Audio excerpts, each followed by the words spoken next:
আর এই দানবটা রোজ এই পথ দিয়ে যায় নিশ্চিন্তে, কিন্তু ও জানে না আজকের যাত্রাটা অন্য দিনের মতো হবে না।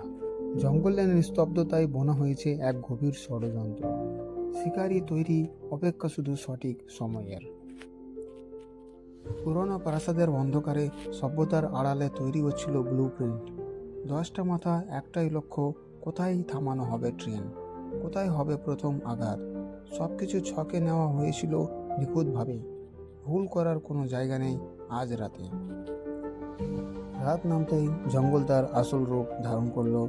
লাল সিগন্যাল আর ফাঁদে পা দিল শিকার। কুয়াশা ফুঁড়ে বেরিয়ে এলো ওরা।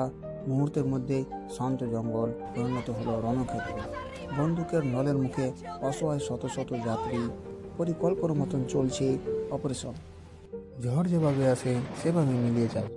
কাজ শেষে তারা আবার হারিয়ে গেল অন্ধকারের আতকে। পেছনে পড়ে রইল শুধু আতঙ্ক, ধোঁয়া আর আকস্মরণীয় রাতের স্মৃতি। জঙ্গল তার রহস্য গোপন রাখলো আজকের মতো।